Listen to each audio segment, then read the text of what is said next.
नमस्ते दोस्तों और स्वागत है आपका। आज हम लोग डाइव करने जा रहे हैं निसिम एज़ेकियल की एक बहुत ही फेमस कविता नाइट ऑफ द स्कॉर्पियन में। ये एक ऐसी कमाल की कविता है ना जो सुपरस्टिशन यानी अंधविश्वास, रीजन यानी तर्क और इन सब के ऊपर एक माँ के प्यार को दिखाती है। तो चलिए शुरू करते हैं। अच्छा, सबसे पहले थोड़ा सा कवि के बारे में जान लेते हैं। निसिम एज़ेकियल इन्हें मॉडर्न इंडियन इंग्लिश पोएट्री का पायनियर माना जाता है। उनकी सबसे बड़ी खासियत पता है क्या थी? वो ना हमारी आपकी रोजमर्रा की जिंदगी से छोटे छोटे पल उठाते थे और उन्हें एक गहरा यूनिवर्सल मीनिंग दे देते थे। और ये कविता नाइट ऑफ द स्कॉर्पियन इसका एक परफेक्ट परफेक्ट एग्जाम्पल है। तो इस कविता की शुरुआत होती है एक बहुत ही अचानक और डरावनी घटना से, जो पूरे परिवार और गांव को एकदम से हिलाकर रख देती है। चलिए देखते हैं पहला सेक्शन, द स्कॉर्पियंस अटैक। कवि कहते हैं, मुझे याद है वो रात। देखिए, पहली ही लाइन में राइटर ने हमें सीधा उस सीन में लाके खड़ा कर दिया है। सोचिए, 10 घंटे से लगातार बारिश हो रही है। आप उस गीलेपन और अंधेरे को फील कर सकते हैं, है ना? और इसी माहौल में एक बिच्छू बेचारा बारिश से बचने के लिए घर के अंदर आ जाता है और चावल की बोरी के नीचे छुप जाता है। यहां इन शब्दों पर ध्यान दीजिए, पार्टिंग विद हिज पॉइजन यानी अपना जहर छोड़कर, और फिर फ्लैश ऑफ डायबॉलिक टेल। ये शब्द डायबॉलिक का मतलब है शैतानी। कवि उस बिच्छू को सिर्फ एक कीड़ा नहीं बल्कि एक बुराई की शक्ति की तरह दिखा रहे हैं। और फ्लैश मतलब पलक झपकी और हमला हो गया, इतना तेज, और फिर वो वापस बारिश में गायब। अब देखिए, बिच्छू के काटने की खबर गांव में आग की तरह फैल जाती है। और अब हम देखेंगे कि गांव के लोग इस मुसीबत पर कैसे रिएक्ट करते हैं। तो यह है हमारा अगला सेक्शन, द विलेजर्स रिस्पॉन्स। गांव वाले मक्खियों के झुंड की तरह आ जाते हैं। ये जो कंपैरिजन है ना, ये बहुत कुछ कहता है। मतलब वो लोग मदद के लिए तो आए हैं, लेकिन उनके आने से एक शोर, एक केओस सा हो गया है, शायद थोड़ी परेशानी भी। और आते ही वो 100 बार भगवान का नाम जपने लगते हैं। उन्हें लगता है कि इससे वो ईविल वन यानी शैतान यानी वो बिच्छू पैरालाइज हो जाएगा। मोमबत्तियों और लालटेनों की रोशनी में वो सब मिलकर उस बिच्छू को ढूंढ रहे हैं।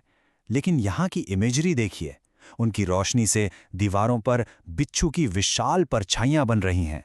कितना पावरफुल विजुअल है। मतलब उनकी कोशिश डर को कम करने की है, लेकिन अनजाने में वो उस डर को और बड़ा बना रहे हैं। वो छोटा सा बिच्छू एक दानव जैसा लगने लगा है। अब यहां पर सामने आता है उनका गहरा अंधविश्वास। गांव वालों का ये मानना है कि जब तक वो बिच्छू जिंदा है और कहीं चल फिर रहा है, तब तक मां के खून में जहर भी फैलता रहेगा। अब इससे एक अजीब सी हेल्पलेसनेस पैदा होती है, क्योंकि दुश्मन तो कहीं बाहर अंधेरे में है और उनके हिसाब से उसका हर कदम मां का दर्द बढ़ा रहा है। इन लाइन से उनका नजरिया और भी साफ हो जाता है। वो लोग मां के दर्द को सिर्फ एक मेडिकल प्रॉब्लम की तरह नहीं देख रहे हैं। उनके लिए ये एक कार्मिक चीज है, एक मौका है अगले जन्म के दुखों को कम करने का। वो कहते हैं कि तुम्हारे इस दर्द से दुनिया में बुराई का बोझ थोड़ा कम हो जाएगा। मतलब इस जन्म का दुख अगले जन्म का सुख बन सकता है। तो अगर हम समराइज करें, गांव वालों की दुनिया में दुआ जो है वो दवा से ज्यादा ताकतवर है। उनके लिए दर्द पाप धोता है, आत्मा को साफ करता है। उनका पूरा सिस्टम परंपरा, आस्था और अंधविश्वास पर बना हुआ है।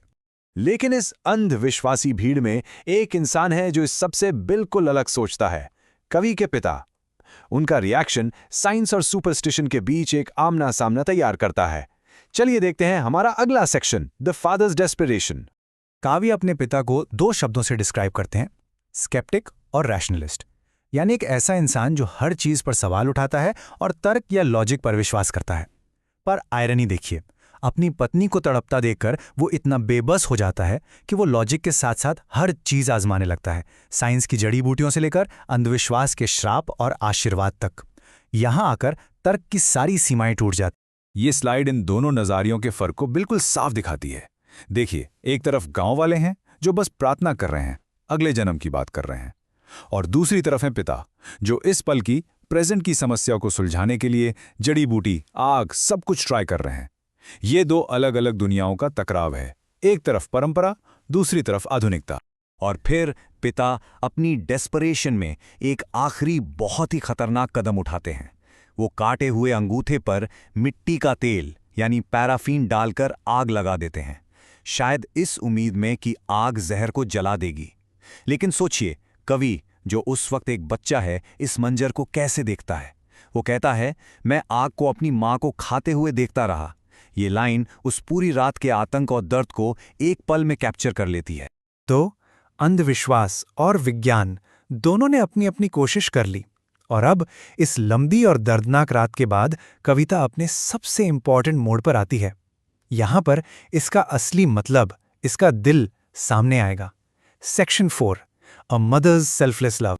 20 घंटे, ये कोई छोटा मोटा दर्द नहीं था। पूरे 20 घंटे तकलीफ चली। ये नंबर हमें उस दर्द की गहराई और उस परिवार की लंबी बेबसी का एहसास दिलाता है। 20 घंटे बाद उसके डंक का असर खत्म हो गया। कितनी सिंपल, कितनी साधारण लाइन है ना? इतने ड्रामा के बाद प्रार्थनाएं, जड़ी बूटियां, आग, कुछ भी काम नहीं आया। आखिर में जहर का असर टाइम के साथ अपने आप ही कम हो गया। शायद कवि यही कहना चाहते हैं कि कुछ चीजें हमारे कंट्रोल से बिल्कुल बाहर होती हैं। लेकिन अब आता है इस कविता का एक क्लाइमैक्स, सबसे जरूरी पल। इतना कुछ सहने के बाद, इतनी तकलीफ झेलने के बाद जब मां आखिरकार बोलने की हालत में आई, तो सोचिए उनके पहले शब्द क्या थे। वो कहती हैं, शुक्र है भगवान का कि बिच्छू ने मुझे काटा और मेरे बच्चों को छोड़ दिया। यही है इस कविता का दिल। इतने दर्द के बाद उनका पहला ख्याल अपनी तकलीफ नहीं, अपने बच्चों की सुरक्षा का था। यह है वो सेल्फलेस, अनकंडीशनल लव जो हर तल्ख, हर विश्वास और हर दर्द से बहुत ऊपर है। तो इस पूरी कहानी से हम क्या अहम बातें सीख सकते हैं? चलिए इसके जो मुख्य थीम्स हैं उन पर एक आखिरी नज़र डालते हैं। Section 5, themes and final thoughts. इस कविता में हमने अंधविश्वास और तर्क के बीच का झगड़ा देखा।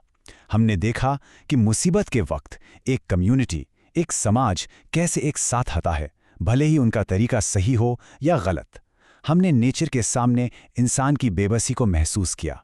लेकिन सबसे ऊपर हमने एक माँ के निष्पाप प्रेम की ताकत को देखा, जो इस पूरी कहानी का सेंटर पॉइंट है। मैं आपको इस एक सवाल के साथ छोड़ना चाहता हूं। आप सोचिए कि आखिर में मां को किसने बचाया? गांव वालों के विश्वास ने, पिता के तर्क ने, या फिर बस वक्त ने?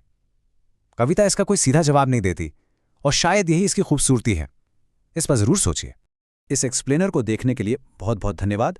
अगर आपको ये एनालिसिस पसंद आया तो ऐसे ही और कंटेंट के लिए सब्सक्राइब करना मत भूलिएगा। मिलते हैं अगले एक्सप्लेनर में।